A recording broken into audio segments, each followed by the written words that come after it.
అందరికి నమస్కారం. నేను శిరీష. ప్రస్తుతం మనతో పాటు ఉన్నారు ప్రముఖ ఆధ్యాత్మికవేత్త, జ్యోతిష్య పండితులు, త్రిపుర సుందరి పీఠం దైవాజ్ఞ రమ శర్మ గారు. గురుగారితో మాట్లాడతాం.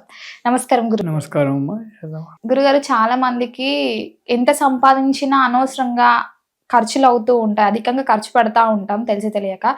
మరి అలాంటి ఖర్చులు లేకుండా ఉండాలంటే ఆధ్యాత్మిక పరంగా కొన్ని పరిహారాలు ఉంటాయి కదా, మరి కొన్ని పరిహారాలు తెలియజేయండి. శ్రీ గురుభ్యో నమః.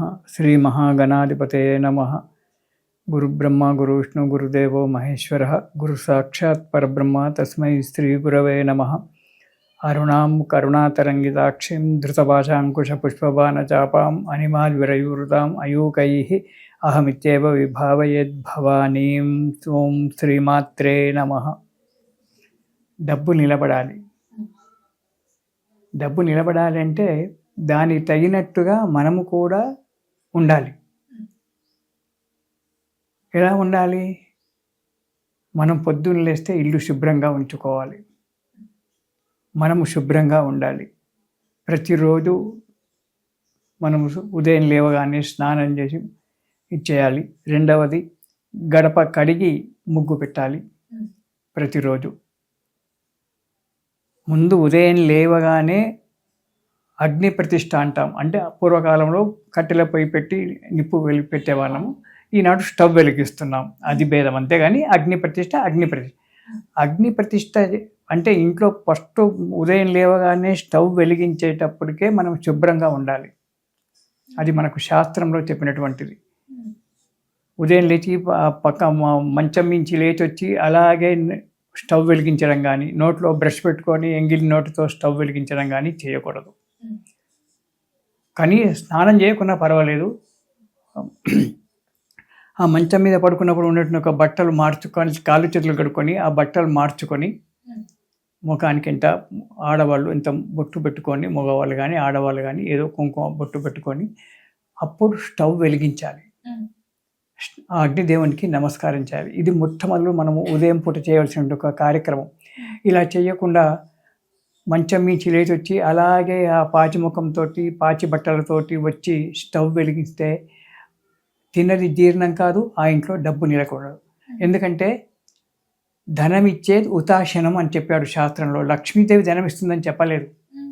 ధనం ఇచ్చేది ఉతాశనం. అగ్నిదేవుడు డబ్బిస్తాడని చెప్పాడు శాస్త్రంలో. ఆరోగ్యం భాస్కరాది చేత్ ధనం ఇచ్చేది ఉతాశనం. ఆరోగ్యం కావాలంటే సూర్యనారాయణ మూర్తిని వేడుకోవాలి. ఇంట్లో డబ్బు నిలకడ ఉండాలి, డబ్బు రావాలి అంటే అగ్నిదేవుని వేడుకోవాలని చెప్పాడు. కానీ లక్ష్మీదేవిని వేడుకుంటే డబ్బు వస్తుందని చెప్పలేదు.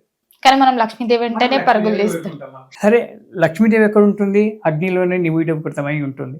కాబట్టి అందుకే అగ్నిదేవుని మనం ఉదయం పూట అగ్నిదేవుని మనం ప్రార్థించి శుచి శుభ్రతతో ఇంత ముఖం కడుక్కొని ఇంత బొట్టు పెట్టుకొని వచ్చి అప్పుడు స్టవ్ వెలిగించి ఆ అగ్నిదేవునికి నమస్కారం చేసి అప్పుడు గిన్నె పెట్టి అందులో మనం చేసే పదార్థాలు చేసుకోవాలి. అంతేగాని మనకు ఇలా చేసుకుంటే కాదు. పాచి బట్టలతో వచ్చి చేసుకుంటే ఆ ఇంట్లో నువ్వు రోజుకు ₹1,00,00,000 సంపాదించుకున్నా డబ్బు నిలకడ ఉండదు. రెండవది, ఇల్లు శుభ్రం చేసుకోవాలి. ఇల్లు శుభ్రం చేసుకొని గడప గడిగి గడపకు ముగ్గు పెట్టాలి. అయితే దీంట్లో కొన్ని శాస్త్రాలలోనేమో స్నానం చేసిన తర్వాత గడప గడిగి గడపకు ముగ్గు పెట్టాలని చెప్పారు. కొందరేమో మామూలుగా అన్ని చేసుకున్నాకనే స్నానం చేయమన్నారు. కానీ ముఖ్యంగా గడప కూడా ఒక లక్ష్మీదేవి. అవును, గడప లక్ష్మి కాబట్టి స్నానం చేసి నువ్వు తలారా స్నానం చేస్తావో మామూలు స్నానం చేస్తావో అది నీ ఇష్టం. కానీ స్నానం చేసి శుభ్రమైన బట్టలు కట్టుకొని అప్పుడు గడప పూజ చేయాలి.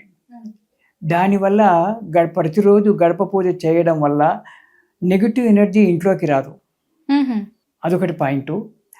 రెండవది, గడప లక్ష్మిని పూజ చేయడం వల్ల ఇంట్లో డబ్బు నిలకడ ఉంటుంది. అనవసరమైనటువంటి ఒక ఖర్చులు తగ్గిపోతుంటాయి.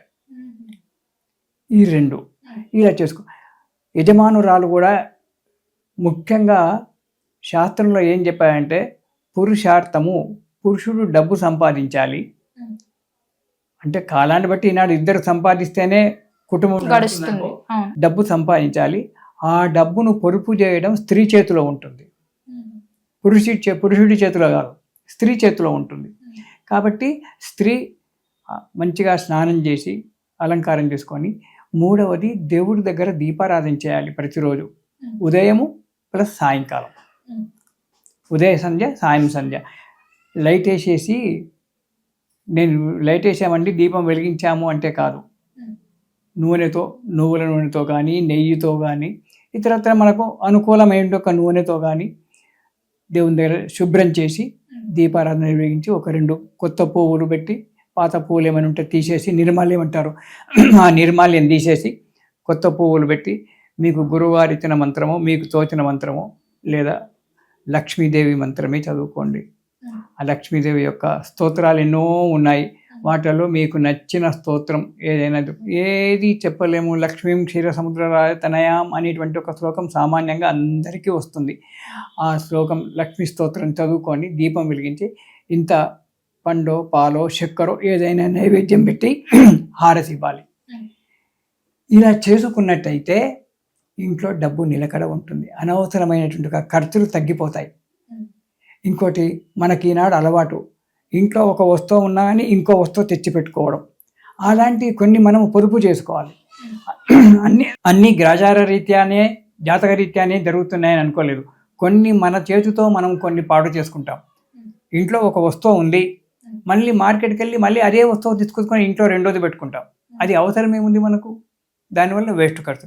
ఇలాంటి ఒక అధికమైనటువంటి ఒక ఖర్చులు తగ్గించుకోవడము, శుభ్రంగా శుచిగా ఉండడము, ప్రతిరోజు మంచం మించి దిగగానే కాళ్ళు చేతులు కడుక్కొని తిలక ధారణ చేసి బొట్టు పెట్టుకొని స్టవ్ను వెలిగించి అగ్నిదేవునికి నమస్కారం చేసుకోవడం, అప్పుడు వంట ప్రారంభం చేయడం. రెండవది, స్నానం చేసిన తర్వాత ఇల్లు మామూలు బట్టలతోటే ఇల్లు ఊడ్చేసి, ఇల్లు తూర్చి పెట్టేసుకొని స్నానం చేసి గడపను అలంకారం చేసుకొని, గడప లక్ష్మికి పూజ చేసుకొని, ఇంట్లో దేవుడి దగ్గర కూడా శుభ్రం చేసి పూజ చేసుకొని, మీకు తోచినటువంటి యొక్క నామాలను దేవత యొక్క ప్రార్థన చేసి, ఇంత చక్కెరో పండో ఏది లేదు, ఇంత చక్కెర అయితే ఇంట్లో ఉంటుంది, ఆ చక్కెరే నైవేద్యం పెట్టండి చాలు. భగవంతుడు అన్ని పెట్టమన్నాడా? నాకు పంచభక్ష పరమాన్నాలు చేసి నైవేద్యం పెట్టమన్నాడా? పత్రం, పుష్పం, ఫలం, తోయం, నీకు తోచింది పెట్టరా నాయన, మనస్ఫూర్తిగా పెట్టమన్నాడు. అలా నైవేద్యం పెట్టి అప్పుడు వంట చేసుకోండి. మీరు ఏమన్నా తినండి, తప్పులేదు. ఆఫీస్కి వెళ్ళండి, మీ పనులు మీరు చేసుకోండి. సాయంకాలం రండి, సాయంకాలం వీలైతే స్నానం చేయండి, లేకుంటే కాళ్ళు చేతులు, ఎందుకంటే బయట మార్గంగా అంతటి తిరిగి వస్తాం కాబట్టి మామూలుగా కాళ్ళు చేతులు కడుక్కొని దేవుడి దగ్గర వెళ్తాము, దీపారాధన చేయాలి కాబట్టి బట్టలు మార్చుకొని దేవుడి దగ్గర సాయంకాలం కూడా దీపారాధన చేయండి. ఉదయం సాయంకాలం తులసి చెట్టు పెట్టుకొని తులసి చెట్టుకు ఉదయం దీపారాధన చేయండి. సంధ్యా సమయంలో సాయంకాలం కూడా దీపారాధన చేయండి. తులసికి నమస్కారం చేయండి. అప్పుడు కానీ మీకు ఇంట్లో అనవసరమైన ఖర్చులు తగ్గిపోయి డబ్బు నిలబడుతుంది. ఇలా చేయకుండా నోట్లో బ్రష్ పెట్టుకొని పాచి ముఖాన స్టవ్ వెలిగించడము, శుక్రవారం గడుపుకుందాం లేదు గడప ఇవాళ ఎందుకు అని చెప్పి ఊరుకోవడము, ఇలాంటివి చేయడం వల్ల ఇంట్లో డబ్బు నిలకడ ఉండదు. అనవసరమైనటువంటి ఖర్చులు వస్తాయి. దాంట్లో నెగిటివ్ ఎనర్జీ ఇచ్చి ఇంట్లో అనవసరంగా అందరూ బాధలు పడడము, ఆరోగ్యాలు దెబ్బతినడము, పోట్లాటలు కావడము ఇవన్నీ ఉంటాయి. మీరు గడపకు ప్రతిరోజు పూజ చేయండి, తులసి చెట్టు దగ్గర ప్రతిరోజు దీపారాధన చేయండి. మీ భార్యాభర్తల మధ్యన ఉన్నటువంటి కొట్లాటలు ఆటోమేటిక్గా తగ్గిపోతాయి. ఏ మంత్రం అవసరం లేదు, ఏ జడ్జి అవసరం లేదు, ఏ అడ్వకేటు అవసరం లేదు. ఇది మనస్ఫూర్తిగా చెయ్యండి. అలా చేసినప్పుడు మీకు ఇంట్లో డబ్బు నిలకడ ఉంటుంది, సంతోషంగా ఉంటారు. గురుగారు, మొత్తం మీద మాకు తెలియని ఎన్నో మంచి సందేహాలు నిర్వృద్ధి చేసినందుకు ధన్యవాదాలు.